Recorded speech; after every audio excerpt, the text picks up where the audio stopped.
What is up, man? Welcome back to another YouTube video. Sa video na to, pag-uusapan natin kung bakit kailangan mo i-intimidate o ma-intimidate ng babae sa'yo para magustuhan ka niya.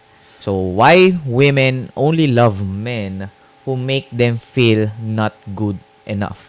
So, kung bago ka sa channel to, I'm Joms, and sa channel na to, I mainly talk about dating and relationships. So, ang pinakasentro ng aking videos is all about polarity. Polarity meaning the natural attraction between the masculine and the feminine. So, if you want to attract a feminine woman, yung loyal, submissive, supportive, yung nire-respeto ka, then you need to be more masculine. So, yun yung pinaka-focus ng mga videos ko is to help you to be the best masculine version of yourself. Kasi andun lang din ako sa journey na yon. So, sabay tayo. I want to be the best masculine version of myself. So, sinishare ko sa inyo yung mga experiences, knowledges na nakukuha ko from, sa mga nakukuha kong mga experiences. So, yun.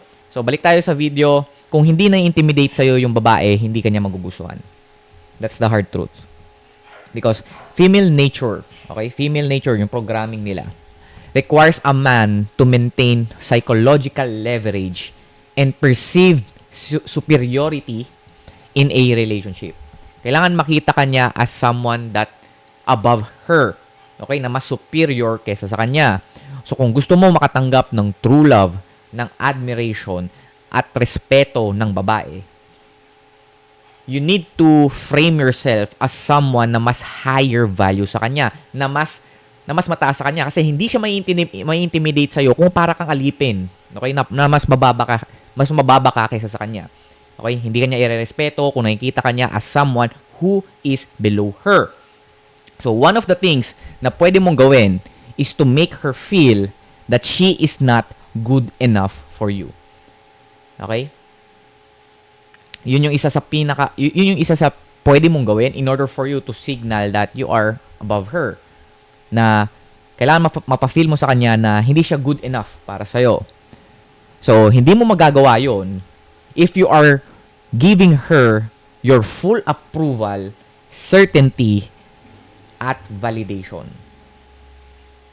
So, kung yun yung ginagawa mo, malamang sa malamang, hindi kanya makikita as someone above her. Kasi para kang alipin, binibigyan mo siya ng full attention, full validation, and certainty na gustong-gusto mo siya. So, kasi kapag binigay mo yung full certainty or yung full approval mo sa babae, hindi na siya mai-intimidate sa'yo kasi may-feel niya na siya na yung may leverage sa relationship nyo. Kaya ang gagawin niya, patatagalin niya yung panliligaw mo. Okay? Patatagalin niya yung panliligaw mo, pahihirapan ka na niya. Tapos, siya sabihin nila na, gusto ko kasi malaman kung seryoso ka ba talaga sa akin. Okay? That's bullshit. Excuse lang nila yon. Sinasabi nila yon kasi she now believes that she is the best girl that you can attract. Kapag binigyan mo siya ng full validation, full attention, full certainty na siya talaga yung gustong mong babae, she now believes na siya na yung best girl na pwede mong i-attract. Okay? Kapag ganun yung naisip niya, she now has the complete leverage or control to lead the entire romantic interaction. Okay? Plus, she will also gravitate towards a higher value man. Kasi hindi ka na niya nakikita as her best option. Kaya i-exercise niya muna yung mga ibang options niya. Kaya nga patatagalin niya yung ligaw mo kasi tinatry niyo na muna na, baka may best options pa ako dyan. Kasi nakikita ko tong guy na to na nagbibigay sa akin ng full attention, validation, and certainty. Na sold na siya agad sa akin na kahit wala pa akong binibigay na investment pabalik. Okay? Kahit hindi ko pa siya binibigyan ng intimacy, kahit hindi ko pa siya sinusuportahan, kahit na hindi pa ako nagiging feminine sa kanya, kahit hindi pa ako nagiging loyal, submissive, respectful sa kanya. Okay, hahanap muna siya ng lalaking may intimidate siya. Kaya patatagalin niya yung panliligaw mo eh. Kaya mas pahihirapan ka niya eh. Kasi ang ginagawa niya, she is trying to look for more options, for other best option. Kasi nakikita ka niya na as someone below her. So, the moment she starts to have the full authority, power, or control over the man's emotions, not only yung emotion but also yung relationship, doon na siya masusuka sa'yo. Doon na siya mag-start na mawala ng gana sa'yo. Doon na siya mag-start na lumamig yung pakikitungo niya sa'yo. Kasi hindi kanya na nagugustuhan. Nasusuka na siya sa'yo. So, nangyayari to kapag nasa dating stage or nasa talking stage pa lang kayo, ganito na yung mga ginagawa mo. Masyado ka ng clingy or caring sa kanya. Okay? Ikaw lagi nag-i-initiate ng mga messages palagi. Binibigay mo lahat ng gusto. Kumbaga, binibigay mo lahat yung kahit di niya sabihin, binibigyan mo siya ng flowers, pinapautang mo, hinahatid sundo mo, without her doing anything in return. Kumbaga, kahit hindi siya nag-reciprocate, bigay ka pa rin ng bigay. Okay?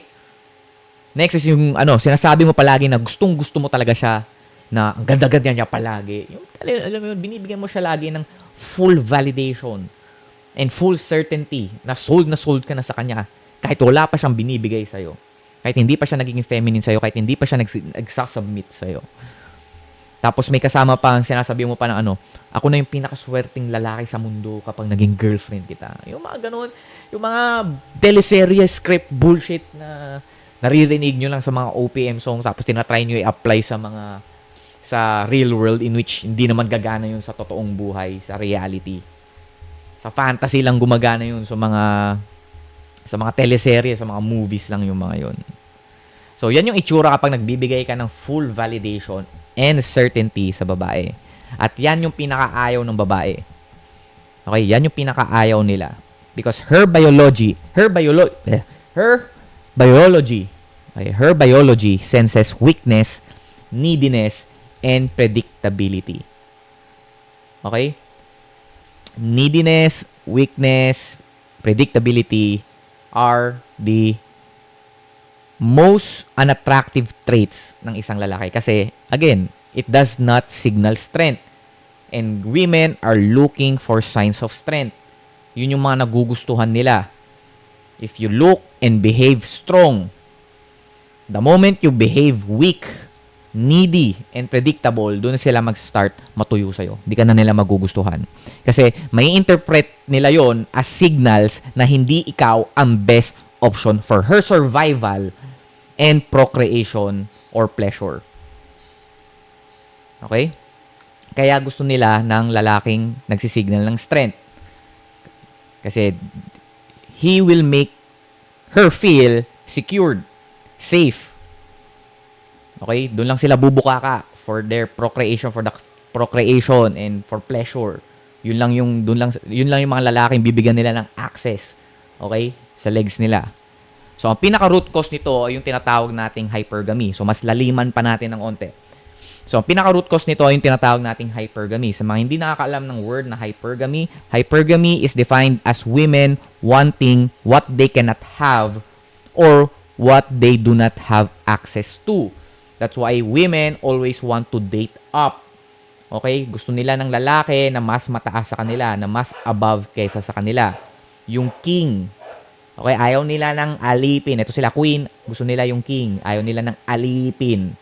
Okay? Yung mga babaeng gusto maging sila yung nasa taas, sila yung nasa control, yung mga independent woman, tas hahanap sila ng babae na parang alipin lang nila. Sila pa yung hindi masaya sa relationship.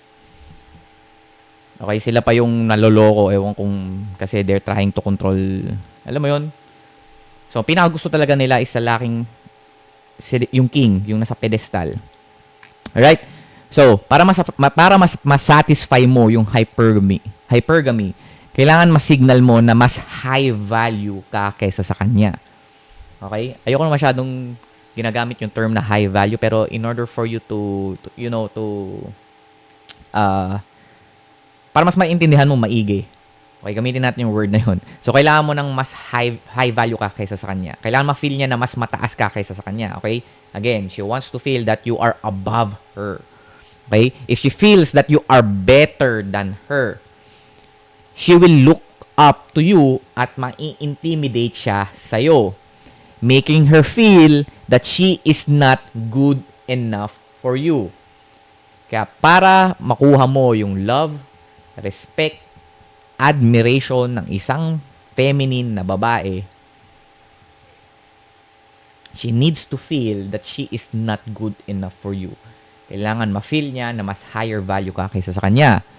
So, paano ba masisignal na may higher value ka para masatisfy mo yung tinatawag nating hypergamy? You need to make her work for your approval. Again, you need to make her work for your approval. Ibig sabihin, hindi mo agad ibibigay yung full attention, full validation, yung certainty kapag nasa dating state, talking stage kayo. Okay, kapag bumubuo ka ng relationship sa babae. So, magagawa mo yon kapag meron kang standards beyond her looks. Okay, hindi porket maganda at sexy siya, sold ka na sa kanya agad. Okay, you need to have standards beyond her looks. Next, magkaroon ka ng boundaries with respect to your time, energy, and money. So, the moment na i-disrespect ka niya, kumbaga meron kang boundaries pagdating sa oras mo, sa energy at money mo. Kumbaga, ini-spend mo lang yung time, energy, and money mo sa mga babaeng nagre-reciprocate pabalik. Okay, na kapag hindi niya pinahalagahan yung time mo, yung energy, yung money mo, then out na siya. Wala na siya sa roster mo. Okay, wala na siya sa kumbaga hindi niya na nire-reciprocate. Kung hindi niya nire-reciprocate, okay? Dinidisrespect niya yung time, energy, and money mong binibigay. Then you need to reinforce her boundaries. Hindi yung hindi dinidisrespect ka na nga niya tapos binibigay mo pa siya ng time, binibigyan mo pa siya ng money, binibigyan mo pa siya ng energy, nag-i-spend ka pa ng time, energy, and money mo sa kanya. Kahit na ilang beses ka niya nang dinidisrespect, kahit na ilang beses ka na niyang tinitake advantage, binibigyan mo pa rin siya nun. So, para kang alipin. Alam mo yun, kahit sipa-sipain ka na niya, bibigyan mo pa siya ng pagkain, bibigyan mo pa siya ng flowers, pagsisilbihan mo pa siya. So, yun. So, you want to have boundaries with respect to your time, energy, and money. And date on your own terms. Okay? You want to date on your own terms. Kayo dapat yung nagde-lead ng interaction, hindi sila. Okay, ikaw dapat yung nagdidikta ng pacing, ikaw dapat nagdidikta ng, alam mo yun, kung kailan magiging kayo, ikaw yung magdidikta ng commitment. Kasi again, you are the gatekeeper of the commitment. So, you want to qualify them the same way they are qualifying you. Huwag mong gawing audition yung pakikipagrelasyon sa babae, okay? Kasi yun yung madalas ginagawa ng iba sa yung traditional ligaw. Kaya kaya hindi talaga ako sang-ayon sa traditional ligaw na yung twisted idea ng traditional ligaw. Kasi yung traditional ligaw dati, yung pinaka talaga, ang ginagawa mo talaga doon is you are showcasing your strength, showcasing that you can provide, showcasing that you nawala yung mic.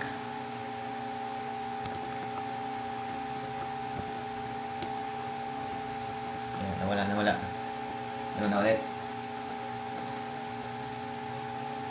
Check, mic test. Ayan. So, yun talaga yung traditional ligaw noon. Kaya yung mga nagsisibak ng kahoy, mga nagbibigay ng baka. Kumbaga, sino-showcase nila sa babae na kaya nilang mag-provide, kaya nilang mag-protect, kaya nilang i-secure yung babae. They have the strength. Okay? They have the ability, they have the skills, they have the behavior to lead the household na bubuuin nila. Ang nangyari sa ligaw ngayon is naging twisted because of the social media, because of showbiz, because of media. Naging twisted yung idea na kailangan mong pasagutin yung babae ng through performance, yung mga harana, yung mga bibigyan mo ng maraming flowers para magustuhan ka.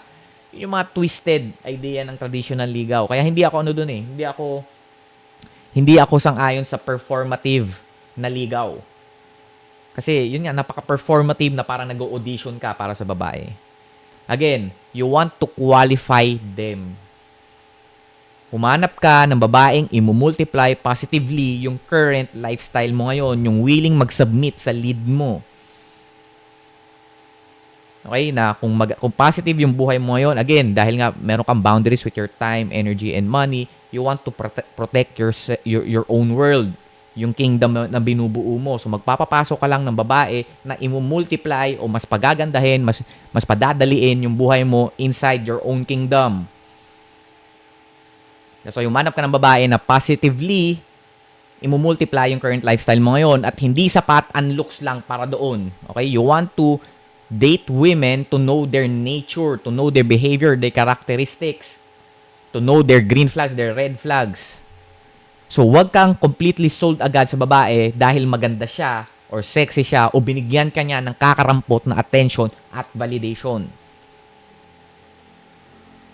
Because women often become obsessed with men who do not want them back because the lack of reciprocated desire signals high value and it satisfies hypergamy. So malalaman mo na nasatisfy mo yung hypergamy o kung nagagawa mo siya ng tama, kung siya na mismo yung hindi mapakaling maging kayo. Yung gusto kanya palaging nakakausap, gusto kanya palaging kasama, yung siya yung over na mag-communicate, lagi kanyang ina-update kahit hindi mo siya tinatanong. Kasi ginagawa niya yon kasi nakikita ka niya as her best possible option, aka the highest value man that she has access to, at ayaw ka na niyang mawala kasi konti nga lang yung mga nakikitang niyang high value sa panahon ngayon. Kasi nga, halos lahat ngayon, weak na yung mga lalaki ngayon, supot na kung paano gumalaw eh. So, if you want a man, kung gusto mong maging isang lalaki that behaves and looks high value, then meron akong ginawang on-demand video program called Attraction Inertia Triggers, in which doon malalaman mo on how to naturally attract women by stimulating their biological attraction triggers little by little hanggang sila na mismo yung hindi mapakaling maging kayo. So kung ikaw ay palaging nababasted, natotorpe, nare-reject, or na-friend zone, makakatulong sa yung on-demand video program ko na yan. So kung meron kang extra and willing ka mag-invest dahil you trust me enough, and feeling mo aligned ka sa mga tinuturo ko, then you might want to check that program out. So yun lang, hopefully na-enjoy mo tong video na to. Like, comment, and subscribe.